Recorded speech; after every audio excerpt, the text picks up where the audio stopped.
할렐루야 할렐루야 할렐루야 할렐루야 할렐루야 할렐루야 할렐루야 할렐루야 죄짐 맡은 우리 구주 어찌 좋은 친구인지 걱정 근심 무거운지 우리 주께 맡기세 할렐루야 할렐루야 할렐루야 할렐루야 할렐루야 할렐루야 할렐루야 할렐루야.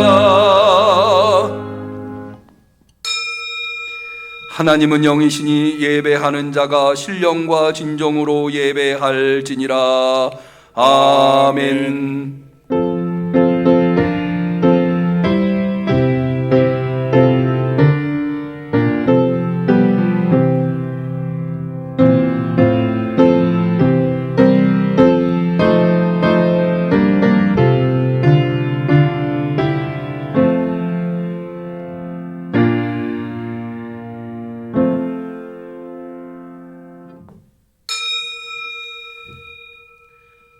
허물의 사함을 얻고 그 죄의 가리움을 받은 자는 복이 있도다.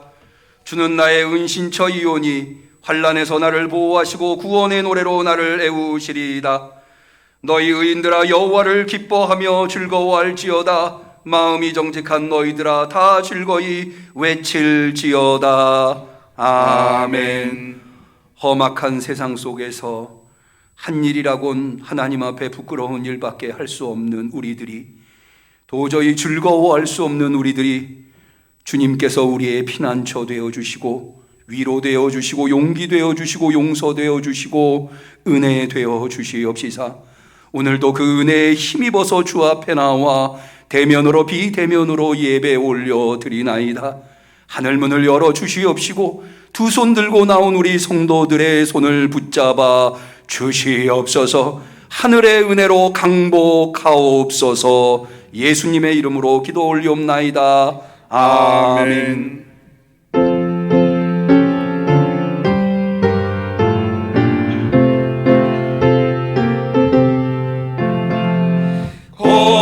거룩하신 하나님 천지주제 우리 주 말씀으로 만물을 친히 창조하시루 지으신 것 보시고 매우 좋다 하셨네. 전능하신 창조주 모두 찬양합니다.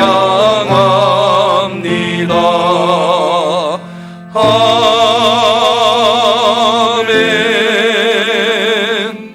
고난당하신 주님 앞에 우리의 신앙을 고백할 때에 전능하사 천지를 만드신 하나님 아버지를 내가 믿사오며 그 외아들 우리 주 예수 그리스도를 믿사오니 이는 성령으로 잉태하사 동정녀 마리아에게 나시고 본디오 빌라도에게 고난을 받으사 십자가에 못 박혀 죽으시고 장사한 지 사흘 만에 죽은 자 가운데서 다시 살아나시며 하늘에 오르사 전능하신 하나님 우편에 앉아 계시다가 저리로서 산자와 죽은 자를 심판하러 오시리라. 성령을 믿사오며 거룩한 공회와 성도가 서로 교통하는 것과 죄를 사하여 주시는 것과 몸이 다시 사는 것과 영원히 사는 것을 믿사옵나이다. 아멘.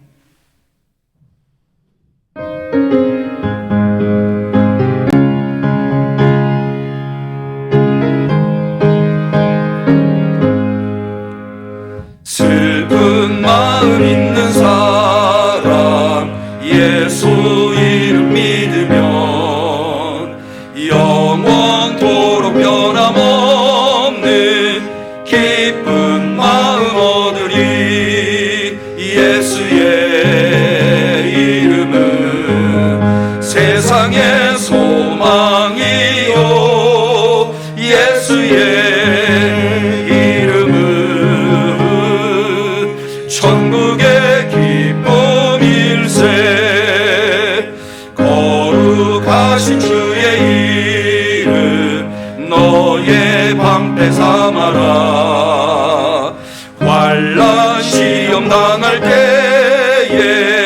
주께 기도드려라.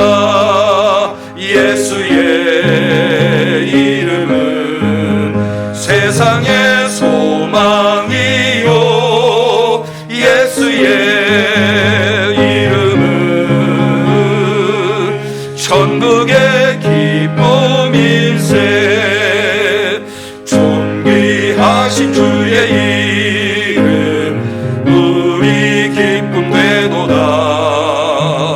주의 품에 안길 때에 기뻐 찬송 부르리. 예수의 이름은 세상의 소망이요, 예수의 이름은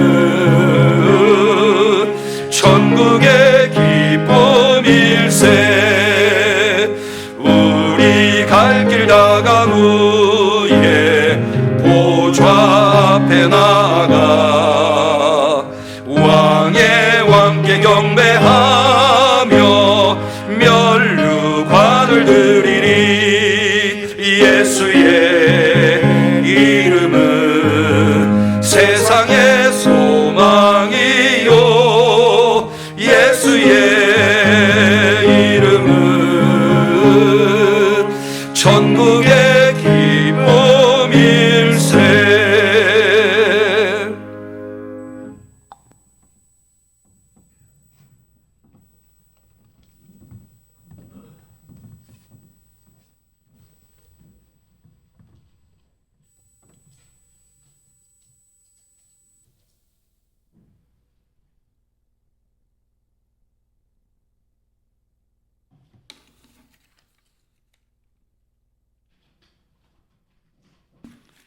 기도하시겠습니다. 거룩하신 하나님, 세상과 구별되기를 간절히 원하며 애를 썼지만 또다시 허물을 가지고 주 앞에 나왔습니다. 허물 많은 저희들을 하나님의 능력으로 거듭나게 하여 주시옵소서. 하나님의 자녀답게 살아가는 것이 주님의 영광을 나타내는 것인 줄 알면서도 세상과 구별되지 못한 저희를 용서하여 주시고 깨끗함으로 세상에 나가서 주님의 자녀로서의 자신감을 가지고 살아갈 수 있게 하시옵소서. 주님, 이 나라를 위하여 기도드립니다. 이제 새로이 선출된 대통령을 중심으로 모든 국민들이 마음을 아파여 주님께 기도하며 우리나라가 하루속히 모든 분야에서 안정되게 하여 주시옵시고, 위정자들에게는 국민의 하악과 자유 대한민국의 가치를 한층 더 부각시키는데 온 힘을 모아 최선을 다하여 모든 국민들이 잘 살 수 있는 우리나라가 되게 하시옵소서. 국민을 위해 봉사하는 저들이 되게 인도하여 주시옵소서. 또한 정치를 이용하여 국민을 편가르게 하는 오래된 낡은 사고방식이 사라지게 하여 주시옵소서. 모든 국민들이 지도자를 존경하며 신뢰할 수 있게 살기 좋은 우리 대한민국으로 거듭나게 하여 주시옵소서. 교회를 통하여 역사하시는 하나님, 우리 영암교회가 주님이 거룩한 지체가 되어 주변의 많은 이웃들을 위하여 기도하고 그들에게 예수님의 사랑을 전파하며 사랑을 베풀 수 있는 넉넉한 교회가 되게 하여 주시옵소서. 마음과 사랑이 넘치는 교회가 되게 하시며 이 지역사회에 살아있는 주님의 말씀을 통하여 거듭나는 우리 응암교회가 되게 하여 주실 줄 믿습니다. 모든 성도님들도 최선을 다하게 하여 주시옵소서. 이제 단위에 세우신 목사님을 통하여 증거하시는 축복된 말씀이 생명력 있게 증거될 수 있도록 축복하여 주시옵소서. 주시는 말씀을 통하여 우리 모두가 심령이 변화되고 새 힘을 받는 복된 시간이 다 되게 하여 주시옵소서. 주님, 간절히 바라옵기는 지금 러시아와 우크라이나와의 전쟁으로 수많은 양국의 젊은 사람들과 어린이 생명들이 목숨을 잃고 있습니다. 비극적인 전쟁이 아직도 계속되고 있습니다. 주님, 역사하시어 하루속히 그런 전쟁이 종식되어지게 인도하여 주시옵소서. 세계가 평화롭게 살아가게 인도하여 주시옵소서. 찬양단의 찬양을 통하여 마음이 따뜻해지는 기쁨의 시간이 되게 하여 주시옵소서. 은혜 충만한 시간이 되게 인도하여 주실 것을 믿사옵고 우리 주 예수 그리스도의 이름으로 간절히 기도드렸습니다. 아멘.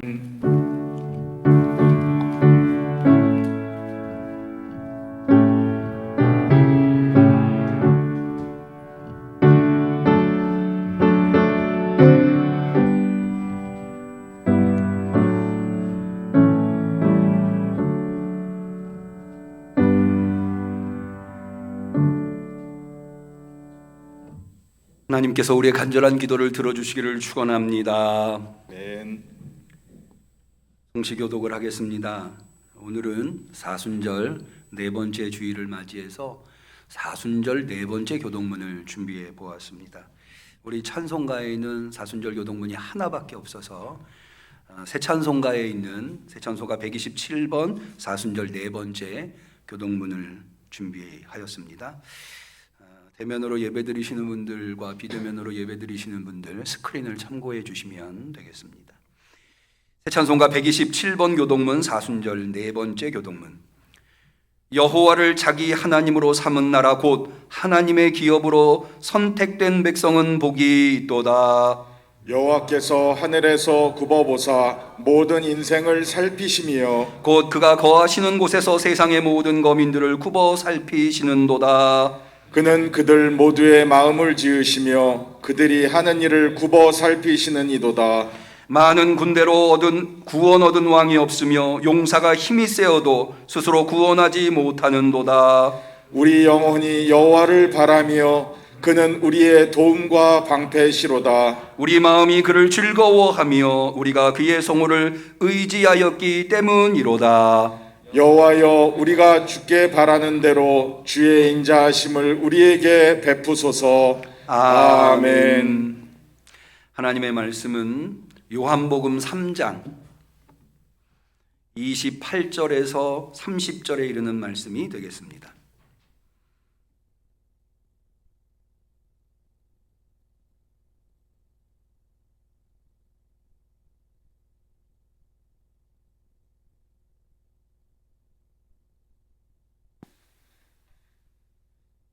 사순절 네 번째 주일에 하나님께서 사모하는 마음으로 주 앞에 대면으로 비대면으로 나와 예배드리시는 성도님들에게 주시는 소중한 하나님의 말씀, 요한복음 3장 28절에서 30절까지 말씀을 우리 다 같이 한 목소리로 받들어 읽도록 하겠습니다. 나의 말한 바 나는 그리스도가 아니요 그의 앞에 보내심을 받은 자라고 한 것을 증거할 자는 너희니라. 신부를 취하는 자는 신랑이나 서서 신랑의 음성을 듣는 친구가 크게 기뻐하나니 나는 이러한 기쁨이 충만하였노라.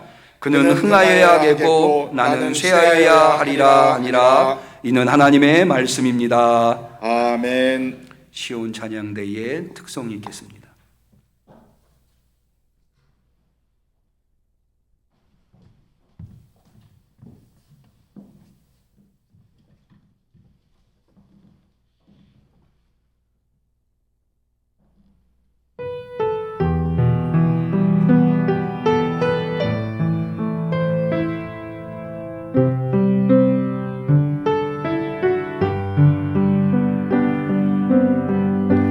십자가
주간 어떻게 보내셨는지요?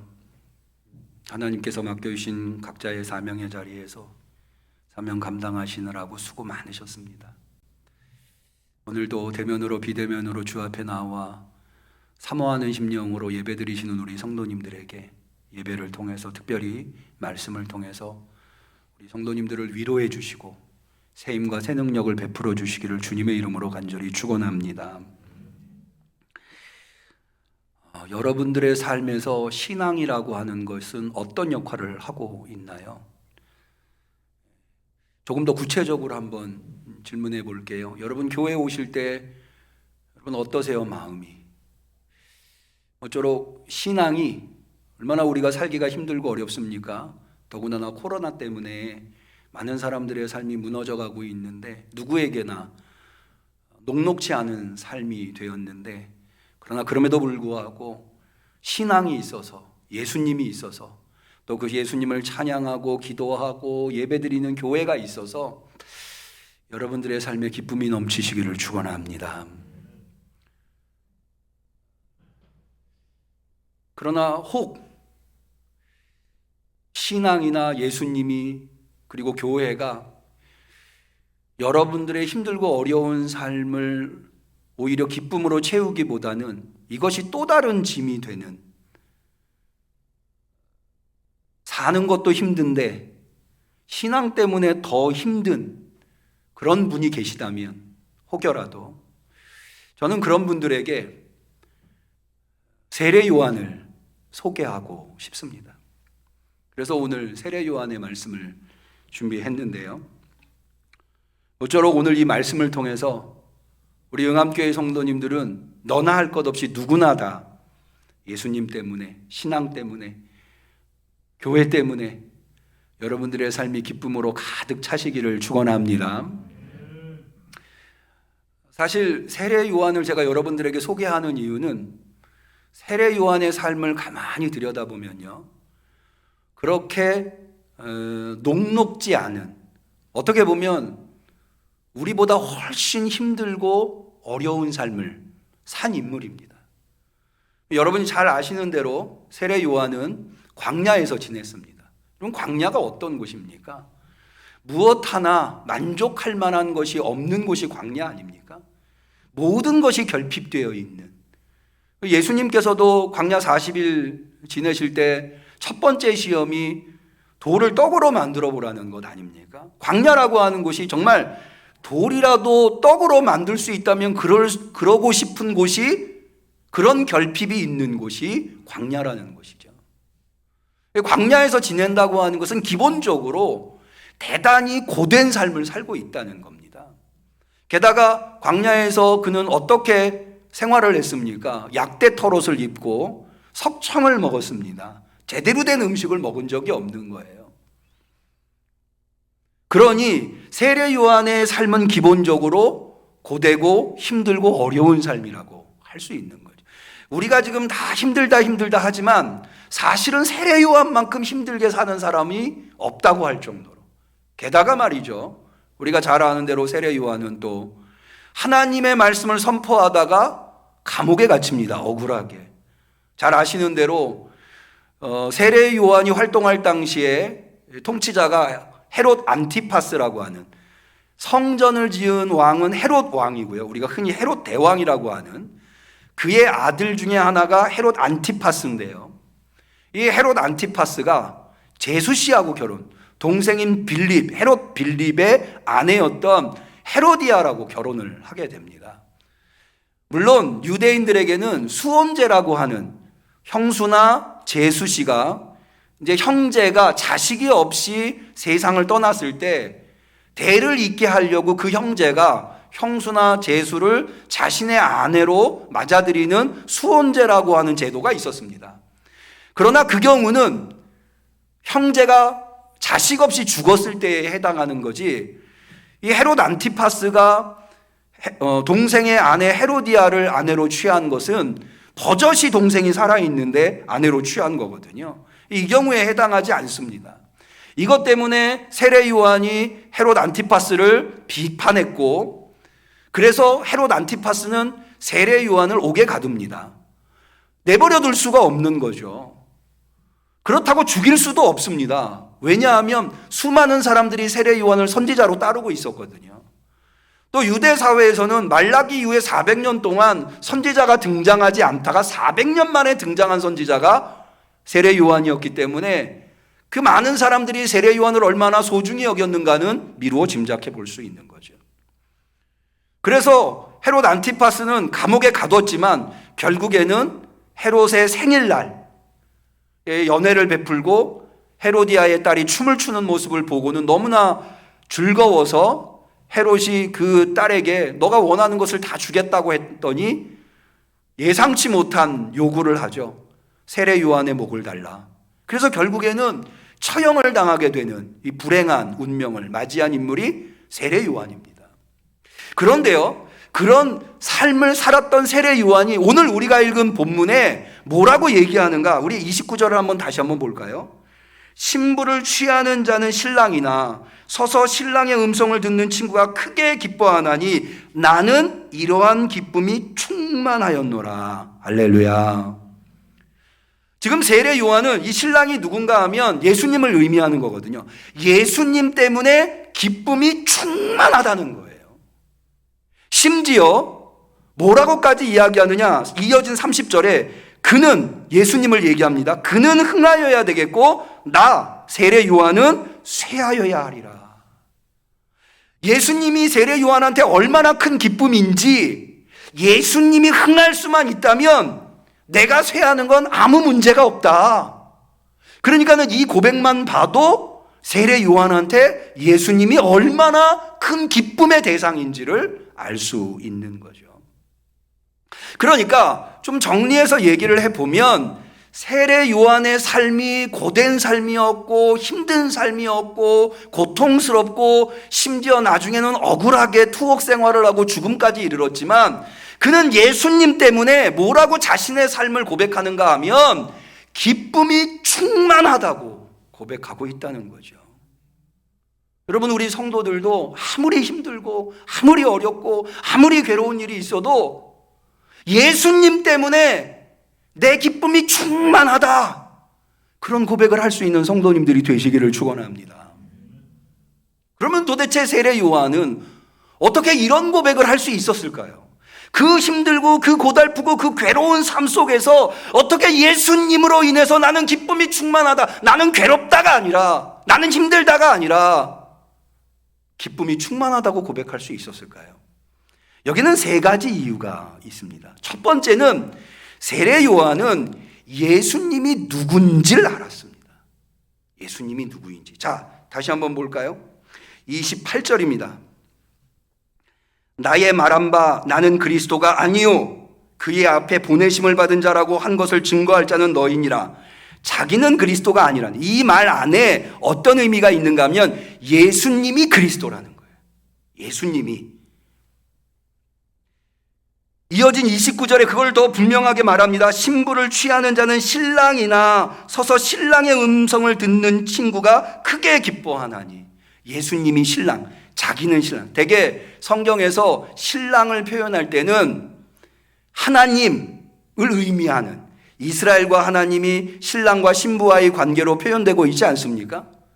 그러니까는 예수님은 그리스도요 하나님이시라는 거예요.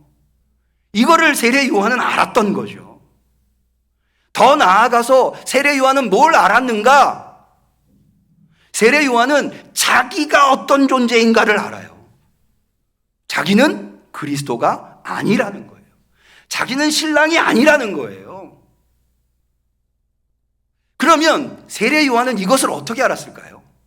예수님이 그리스도고 예수님이 하나님이 보내신 하나님의 아들이라고 하는 것, 이걸 어떻게 알았을까요? 우리 한번 요한복음 1장을 한번 보죠. 바로 앞에 나와 있는 요한복음 1장 31절부터 한번 보겠습니다. 자, 이 내용이 뭐냐 하면 세례 요한이 예수님이 지나가시는 것을 보고는 이렇게 이야기합니다. 보라, 세상 죄를 지고 가는 하나님의 어린 양이로다. 이렇게 이야기를 해요. 그러면서 자 31절 나도 그를 알지 못하였으나 세례 요한도 본래는 예수님을 알던 사람이 아니라 아주 오래전에서부터 예수님을 알고 지내던 사람이 아니라는 거예요. 세례 요한이. 그럼 세례 요한은 예수님을 어떻게 알았느냐? 자 33절을 한번 보죠. 나도 그를 알지 못하였으나 다시 한번 더 33절에 나오죠. 나를 보내어 물로 세례를 주라 하신 그이가 누굽니까? 하나님이죠. 하나님이 나에게 말씀하시되 성령이 내려서 누구 위에든지 머무는 것을 보거든 그가 곧 성령으로 세례를 주는 이인 줄을 알라 하셨기에. 그러니까 세례 요한은 예수님이 누군지 몰랐어요. 그런데 자기더러 물로 세례를 베풀라고 명하신 하나님이, 자신의 주인이죠. 하나님이 그 주인의 명을 받들어서 자신의 전존재를 던져서 지금 세례 요한은 광야에서 살면서 요단강에서 물로 세례를 베풀고 있는 거예요. 그 명령을 내리신 하나님이 뭐라고 말씀하셨는가? 누구에게든지 성령이 임하면 그가 성령으로 세례를 주는 사람인 줄로, 주는 분인 줄로 알라고 말씀하신 거예요. 그런데 자 32절을 다시 한번 볼까요? 요한이 또 증거하여 가로되 내가 보매 성령이 비둘기같이 하늘로서 내려와서 그의 위에 머물렀더라. 누구 위에 머물렀다는 거예요? 예수님 위에. 예수님이 세례 요한한테 세례받으러 나왔잖아요. 그래서 세례 요한이 예수님한테 세례를 베풀어. 사실은 우리가 세례 요한이라고 이야기를, 그의 본명은 요한인데 그가 세례를 베푸는 자이기 때문에, 특별히 예수님한테 세례를 베풀었기 때문에 세례 요한이라고 하는 거거든요. 그런데 세례 요한이 예수님한테 세례를 베풀 때 특이한 현상 하나가 생겼는데 그게 뭐냐면 성령이 비둘기같이 예수님한테 임하더라는 거예요. 믿으시기를 바랍니다. 그런데 자기더러 물로 세례를 주라고 명하신 하나님이 뭐라고 또 말씀하셨냐 하면 누구든지 성령이 그의 위에 머물면 그가 성령으로 세례를 주는 사람인, 주는 분인 줄로 알라고 명하셨다는 거예요. 그러니까 원래 세례 요한은 예수님을 몰랐어요. 몰랐는데 하나님이 그렇게 말씀해 주셔서 자기가 보니까 예수님 위에 성령이 머물렀고 그래서 예수님이 성령으로 세례를 주는 분이구나 이렇게 알았다는 거예요. 이게 왜 중요하냐면 여러분 세례 요한을 되게 우리가 기독교에서는 뭐라고 얘기하는가 하면 예수님보다 먼저 와서 예수님의 길을 예비하는 자라고 우리가 흔히 얘기하잖아요. 그런데 세례 요한은 어떻게 예수님의 길을 예비했나요? 물로 세례를 줌으로써 세례 요한이 예수님의 길을 예비했어요. 근데 여러분 보세요. 세례 요한이 물로 세례를 주는 게 어떻게 예수님의 길을 예비하는 건가요? 그 상관관계가 사실은 언뜻 생각해 볼 때 아니 물로 세례를 주는 게 왜 예수님의 길을 예비하는 거지? 이런 생각이 들 수 있어요. 근데 이것은 명백하게 예수님의 길을 예비하는 거예요. 왜냐하면 여러분 이 세례라고 하는 것의 의미가 뭔가요? 세자가 씻을 세자에 예식 예자거든요. 씻는 예식이에요. 그래서 세례 요한이 요단강에서 물로 사람들을 세례를 주는 거예요. 사실은 거기에 세례를 주는 게 씻겨주는 거예요. 그러면 왜 그 행위를 할까요? 세례 요한이. 이것은 사실은 구약적 전통을 좀 봐야 되는데요. 이스라엘 사람들이 하나님의 선택된 백성이었음에도 불구하고 패망해서 바벨론의 포로로 끌려가 나라를 잃고 가나안 땅을 잃고 바벨론의 포로로 끌려 포로 생활을 했어요. 북이스라엘도 사라지고 남유다도 다 사라졌어요. 사실 예수님 시대까지도 나라는 회복되지 않, 물론 헤롯이라는 왕이 있었지만 로마에 의해서 빌라도가 총독으로 와 있었잖아요. 식민 통치를 당하고 있었거든요.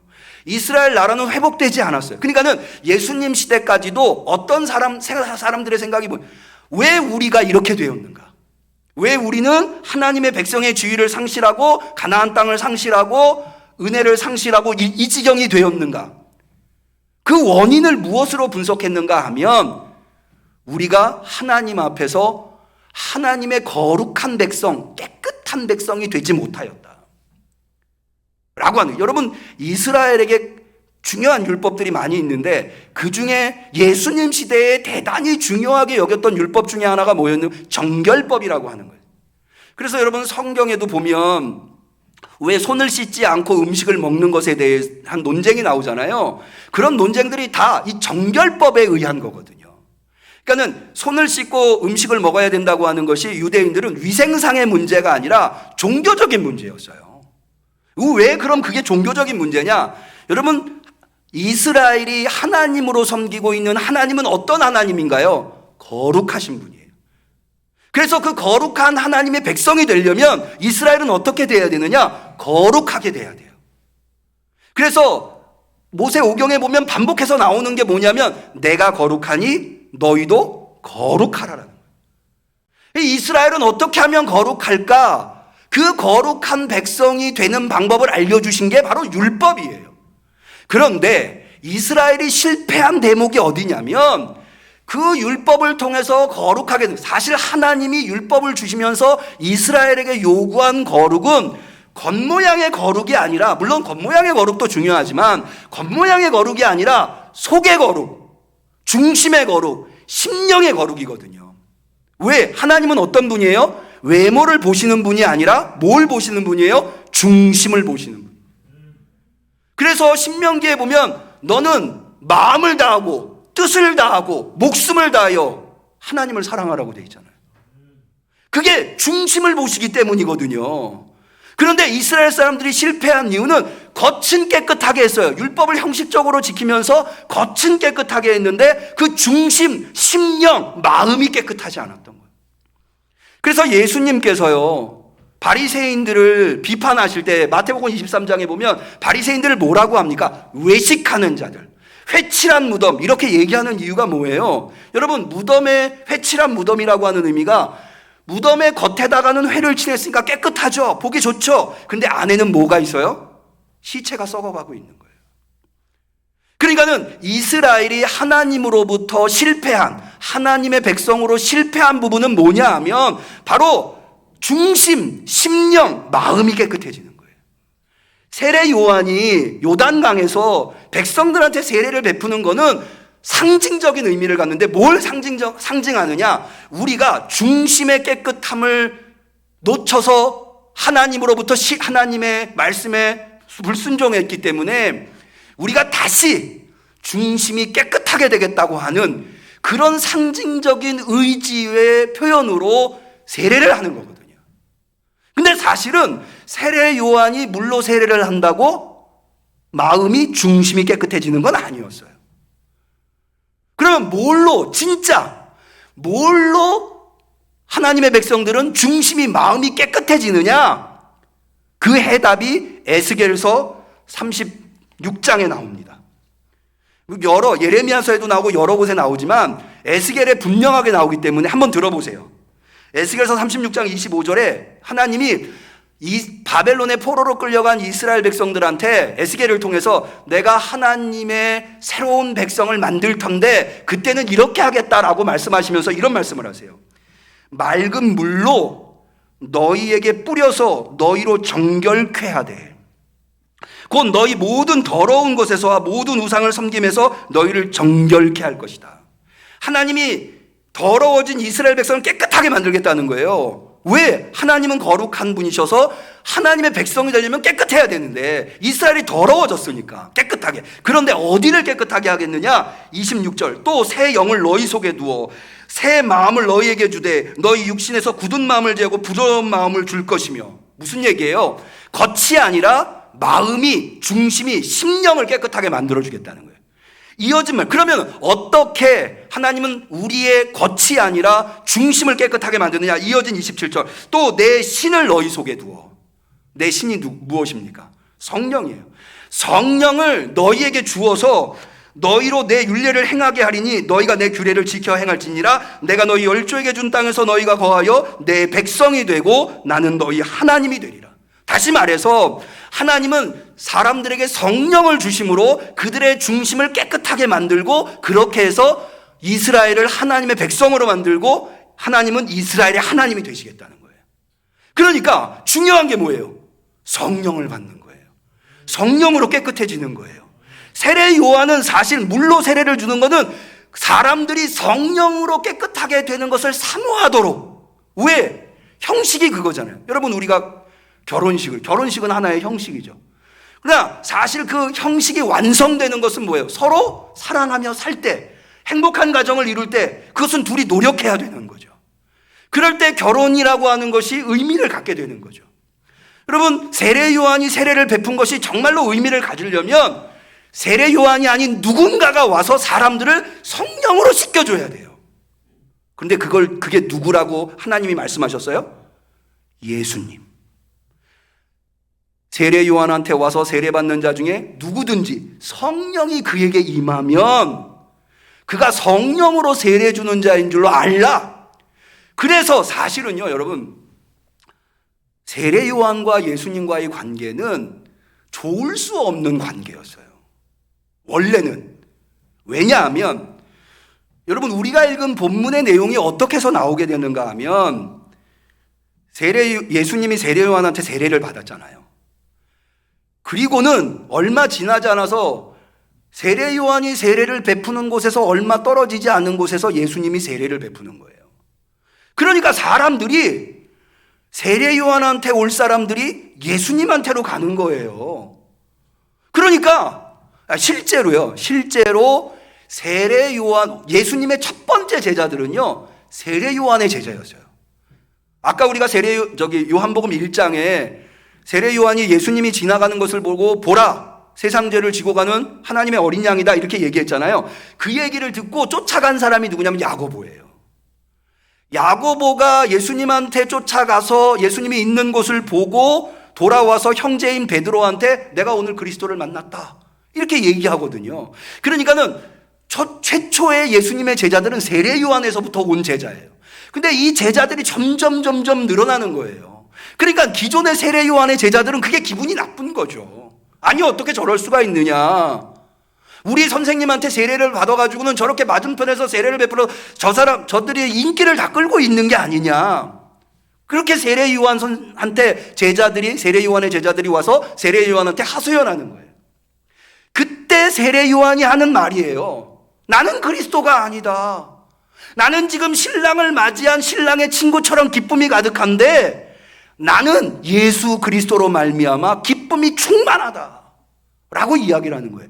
여러분, 여기에 아주 중요한 여러분들의 삶이 기쁨으로 괴로움과 고통, 갈등이 기쁨으로 바뀌는 아주 중요한 삶의 지혜가 있어요. 그게 뭐냐 하면, 여러분 방금 말씀드린 대로 세례 요한과 예수님은 인간적으로 보면 갈등의 관계, 경쟁의 관계, 긴장의 관계라고 할 수 있어요. 그런데 세례 요한은 인간적인 관계로 보지 않아요. 예수님이 누구냐? 자기가 누구냐? 이걸 어떤 관계로 보냐면 보이는 관계, 긴장과 갈등과 경쟁의 관계로 보지 않고 하나님이 알려주신 관계로 보고 있는 거예요. 하나님이 알려주신. 세례 요한한테 예수님은 어떻게 인간적으로 보면 경쟁의 관계에 있을지 몰라요. 갈등의 관계에 있을지 몰라요. 그런데 세례 요한은 그렇게 예수님을 안 보고 하나님이 알려준, 너 누구에게든지 성령이 임하면 그가 네가 베풀고 있는 물세례를 완성하는, 그래서 너가 사람들을 궁극적으로 이끌려고 하는 성령 세례를 베푸는 분인 줄로 알라. 하나님이 그렇게 얘기하시니까 그렇게 예수님을 보는 거예요. 여러분, 우리가 인생을 살면서 많은 사람들을 만나요. 부모 자식 간에도 마찬가지예요. 어떤 부모들은 자녀를 두고 속상해서, 자녀가 속색이면 속상하잖아요.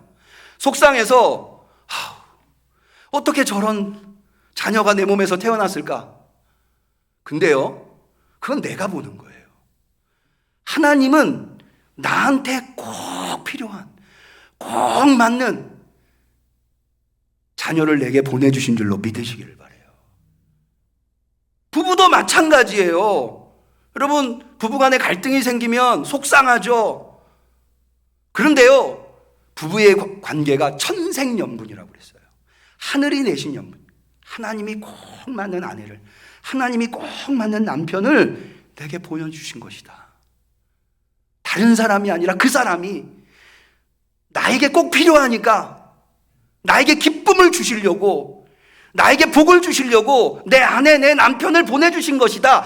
하나님이 알려주신 관점에서, 하나님의 관점에서 그를 볼 줄 알아야 되는 거예요. 인간적인 관점에서 그를 보면 갈등이 생기고 미움이 생기고 다툼이 생기고 그럴 수 있어요. 근데 하나님의 관점에서 보면 그것을 극복할 수 있고 오히려 그게 기쁨의 요소가 될 수 있다는 거예요. 여러분, 우리 주변에 있는 사람들도 마찬가지예요. 왜 내 주변에는 저런 사람들만 있을까? 아니에요. 나한테 필요하니까 맺어준 인연인 줄로 믿으시기를 바라요. 교회도 마찬가지예요. 장로님, 안수 집사님, 권사님, 집사님 다 여러분 내 관점에서 보지 말고 하나님이 다 세우셨잖아요. 다 하나님이 세우신 관점에서 봐야 하는 거예요. 그러면 그 사람이 얼마나 나한테 소중한 사람인지, 우리 교회에 필요해서 장로님 세우시고, 우리 교회에 꼭 맞아서 안수 집사님 세우시고, 우리 교회에 기쁨이 되기 위해서 권사님, 집사님 세우신 거다. 그러면요, 그게 얼마나 감사하고, 그게 얼마나 소중하고, 그게 얼마나 우리에게 기쁨이 되는지. 근데 인간적인 관점에서 자꾸 보니까 그게 기쁨이 안 되는 거죠. 이걸 뭐라고 얘기하는가 하면 존재론적 기쁨이라고 해요. 존재론적 기쁨. 아까 제가 자녀 얘기를 했습니다마는, 여러분, 자녀가 속색이면 기분 나쁘고 괴롭죠. 자녀가 속색이는 것만큼 괴로운 일도 없는 것 같아요. 그런데 여러분, 자녀가 없다고 한번 생각해 보세요. 그러면 절대 안 되겠습니다마는 어떤 사고로 인해서 자녀가 내 곁을 떠났다고 한번 생각해 보세요. 어떠시겠어요? 자녀가 내 곁에 있는 것만으로, 그 부모님이 내 곁에 계신 것만으로, 내가 자녀의 이름을 부르고 자녀가 내 이름을 불러주고 부모님이 나를 불러주고 내가 부모님을 부를 수 있는 것만으로도 엄청난 기쁨이 있는 거잖아요. 하물며 인간관계도 그런데 주님, 예수님, 여러분, 예수님은 얼마나 우리에게 소중한 분이에요. 여러분, 때때로요, 신앙생활하다 보면 내가 열심히 기도하는데도 기도가 응답되지 않고, 오히려 삶은, 하는 일은 더 잘 안 되고 괴롭고 힘들고, 그러면 원망이 생겨요. 왜 하나님은 내 기도 안 들어주시나? 예수님의 이름으로 기도하면 다 들어주신다고 하셨는데 왜 내 기도는 안 들어주는 걸까? 내가 이렇게 열심히 신앙생활하는데 왜 내 삶은 이 모양 이 꼴일까? 원망이 들고 불평이 들 때가 있어요. 그런데요, 여러분 생각해 보세요. 여러분, 예수님 안 만났으면 어쩔 뻔했어요. 예수님이 여러분 곁에 계셔 주시고, 여러분이 예수님 곁에 있을 수 있고, 예수님이 여러분들의 이름을 불러주시고, 할렐루야, 여러분이 예수님의 이름을 부를 수 있다고 하는 게 얼마나 다행이고 얼마나 기쁨이고 얼마나 큰 행운이고 얼마나 큰 복이에요. 존재론적으로, 당장 내 눈앞에 보이는 거 생각하지 말고 존재론적으로 보는 거예요. 여러분, 사실 세례 요한이 뭐라고 얘기하느냐면, 나는 그리스도가 아니다, 자기 아무것도 아니라는 거예요. 그거는 어디에서 나오느냐? 예수님과 자기를 비교해 볼 때 나오는 거예요. 예수님 앞에서 자기는 정말 아무것도. 그래서 예수님은 흥하여야 되겠고 나는 쇠하여야 되겠고, 예수님 앞에 자기가 있다고 하는 것만으로도 사실은 고개조차 들 수 없는. 여러분, 우리는 어떤가요? 우리가 예수님 앞에 있다고 하는 것을 생각해 볼 때 우리는 어떤가요? 우리는 세례 요한보다 나은 사람인가요? 여러분, 예수님이 세례 요한을 뭐라고 하셨습니까? 여인이 낳은 자 중에 가장 큰 자라고 했어요. 사실 세례 요한과 비교해도 우리는 부족한 사람들이에요. 여러분, 우리가 우리 자신을 잘 알잖아요. 우리가 예수님의 이름을 부를 수 있는 사람들입니까? 우리가 어떤 인생을 살아왔는지, 내가 무슨 일을 했는지 다른 사람은 몰라도 나는 알잖아요. 그런데 오늘도 변함없이 주님은 나를 반겨주시고, 할렐루야, 주님 곁에 있게 해주시고, 주님을 예배하고 찬양하고 주님의 이름을 부르면서 기도할 수 있게 해주신 것, 이게 얼마나 놀라운 기쁨이에요.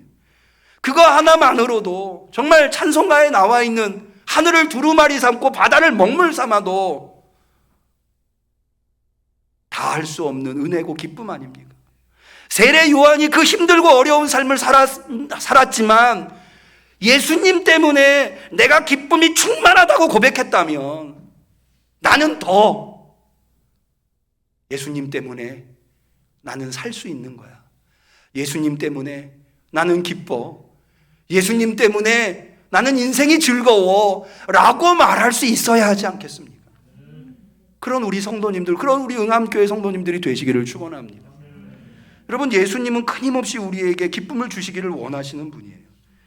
예수님의 고별 설교가 요한복음 15장에서 18장까지 나오는데요. 17장까지 나오는데요. 거기에 이런 말씀을 거듭거듭 하세요. 요한복음 15장 11절, 내가 이것을 너희에게 이르면 내 기쁨이 너희 안에 있어 너희 기쁨을 충만하게 하려 함이니라. 요한복음 16장 22절, 지금은 너희가 근심하나 내가 다시 너희를 보리니 너희 마음이 기쁠 것이요 너희 기쁨을 빼앗을 자가 없느니라. 요한복음 16장 24절, 지금까지는 너희가 내 이름으로 아무것도 구하지 아니하였으나 구하라 그리하면 받으리니 너희 기쁨이 충만하리라. 요한복음 17장 13절, 지금 내가 아버지께로 가오니 내가 세상에서 이 말을 하옵는 것은 저희로 내 기쁨을 저희 안에 충만히 가지게 하려 함이니이다. 예수님은 우리 한 사람 한 사람에게 기쁨을 주시는 분일 뿐만 아니라 예수님으로 인해서 우리 성도들이 기뻐하게 해달라고 하나님 아버지한테 기도하시는 모습을 우리가 요한복음에서 발견할 수 있다는 거죠. 여러분, 우리 예수님이 우리 곁에 계신 것만으로 기뻐하실 수 있는 성도님들이 되시기를 바랍니다. 여러분, 세상 살기 힘드시죠? 하루도 걱정과 근심이 없는 날이 없으시죠? 그런데요, 그 순간에 기억하세요. 여러분 곁에 누가 계세요? 예수님 계세요. 여러분이 누굴 부르실 수 있어요? 예수님 부를 수 있어요. 그래서 그걸로 여러분들의 힘들고 어려운 삶을 이겨내시고 예수님이 주시는 기쁨으로 여러분들의 삶을 충만히 채울 수 있는 우리 성도님들이 되시기를 주님의 이름으로 간절히 축원합니다. 기도하겠습니다. 하나님 아버지, 오늘 우리에게 귀한 말씀으로 우리를 위로해 주시고 깨달음을 주시고 인도하여 주시니 감사합니다. 잊고 살았습니다. 하루하루 고된 삶에 치이다 보니까 주님이 내 곁에 계신 것만으로도 너무나 소중하고 너무나 기쁘고 그 기쁨을 주체할 수 없는 일인데 삶에 치여서 그 기쁨을 잊어버리고 하루하루 괴로움으로 살았습니다. 우리를 바라보던 예수님이 얼마나 안타까우셨겠습니까? 주님, 이제 다시 한 번 더 주님을 바라봅니다. 그리고 주님으로 인하여 기쁨을 얻고자 합니다.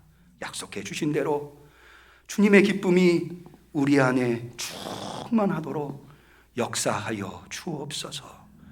예수님의 이름으로 기도 올리옵나이다. 아멘. 우리는 감사하는 마음으로 이 예물을 드립니다.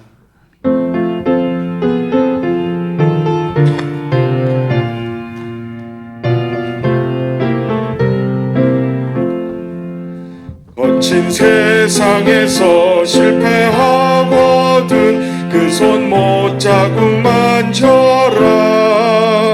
고된 일하다가 힘을 얻으리 그 손 못자국 만져라. 그 손 못자국 만져라. 그 손 못자국 만져라. 주가 널 지키며 인도하시리. 그 손 못자국 만져라. 너의 죄악의 짐 무거울 때에 그 손 못자국 만져라. 마음 문 열고서 주를 모셔라. 그 손 못자국 만져라. 그 손 못자국 만져라. 그 손 못자국 만져라. 주가 널 지키며 인도하시리. 그 손 못자국 만져라. 하나님 앞에 귀한 예물 드린 손길이 있습니다. 11조 예물, 선교헌금, 목주헌금, 건축헌금과 주정헌금, 감사헌금, 김승재 성도님, 최금순 성도님, 건축헌금 정선화 권사님, 범사에 감사합니다. 김진용, 조희민 집사님, 여호와 일의 하나님 감사합니다. 정길순 집사님, 고 양성석 집사님, 23주기 추도 예배 감사헌금 양태식 한미경 성도님, 김태현 김사랑 어린이, 김은정 성도님, 이완순 집사님 무명으로 응암성결교회의 부흥을 믿고 감사드립니다. 이준성 목사님, 혜리와 예서의 삶을 주관하시고 책임져 주옵소서. 김상종 김미영 집사님 무명으로 감사 예물 드렸습니다. 기도 올리겠습니다. 하나님 아버지, 하나님이 베풀어 주신 은혜가 너무나 놀라와 오늘도 여념없이 주 앞에 나와서 정성껏 예배 올려드리되 우리가 눈물로 마련한 예물을 주 앞에 올려드리나이다. 주님, 우리 성도들은 이 예물이 이 종인 사람의 손에 있는 것이 아니라 전지전능하신 하나님 손에 있다 믿사오니 주여 믿음대로 되게 하옵소서.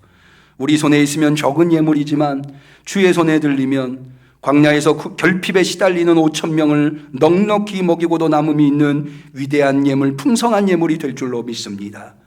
우리 응암교회에서 이 예물이 사용될 때 결핍으로 시달리고 있는 세상 사람들에게 생명을 주고 그리스도의 사랑을 줄 수 있는 예물로 사용되게 하여 주시옵소서. 주님, 또한 이 예물을 대면으로 비대면으로 정성껏 준비하여 드리는 우리 성도들의 손길을 기억하여 주시옵시사. 그의 곡간이 사르밧 과부의 집처럼 되게 하여 주시옵시사. 기름병에 기름이 마르지 아니하고 밀가루통에 밀가루가 마르지 아니하는 놀라운 기적을 경험하는 가정들이 생업이 되게 하여 주시옵소서. 주님, 여기에 예물만 담겨 있는 것이 아니라 우리 성도들의 중심과 특별히 눈물의 기도들이 담겨 있습니다. 주여, 우리 성도들의 기도를 들어 응답하여 주시옵시사. 주님의 은혜로 하루하루 기쁨으로 간증거리가 되는 예물이 될 수 있도록 역사하여 주시옵소서. 주님, 이 종이 간절히 기도하옵기는 우리 성도들 코로나의 창궐로 인하여서 대면에 나와 예배드리고 싶으나 그러지 못하는 성도들이 있습니다. 주여, 위로하여 주시옵소서. 힘 주시고 능력 주시고 무엇보다도 코로나를 능히 이길 수 있는 건강을 허락하여 주시옵소서. 뿐만 아니라 주님, 담대함을 허락하여 주시옵시사. 질병의 두려움에 사로잡혀 사는 것이 아니라 하나님의 은혜로 담대함으로 능력으로 살아갈 수 있는 우리 성도들이 되게 하여 주시옵소서. 무너진 삶을 회복시켜 주시며 믿음을 회복시켜 주시며 예배를 회복시켜 주시옵소서. 간절히 축복하며 예수님의 이름으로 기도 올리옵나이다. 아멘.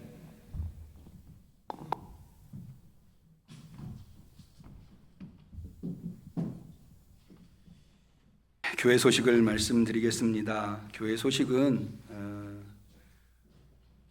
나누어드린 순서지와 문자로 보내드린 순서지를 참고해 주시면 되겠고요. 이번 주에 생일이신 분이 계시네요. 이광준 성도님, 윤점님 집사님께서 이번 주에 생일이신데 기억하시고 축하해 주시고 축복해 주시면 감사하겠습니다. 우리 서로를 축복하는 축복의 노래 하겠습니다. 사랑하는 자여, 같이 찬양하십니다.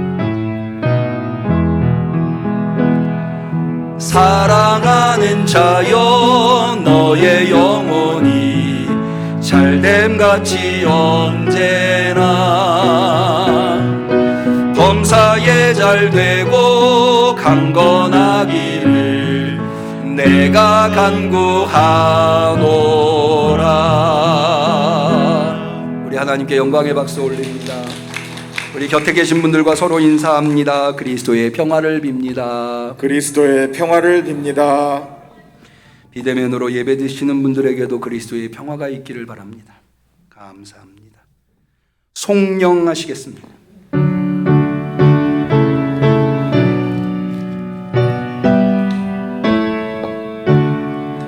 목소리 높여서 주 찬양하여라. 영광과 권세와 존귀와 위엄을 온누리 다스리신 만왕의 왕께 돌려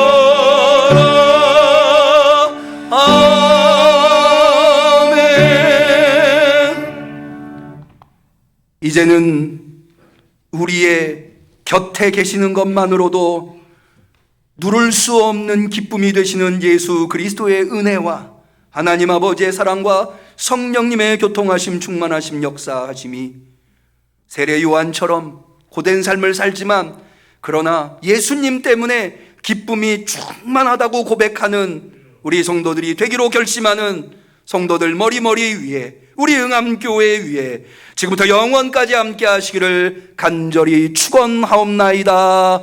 아멘.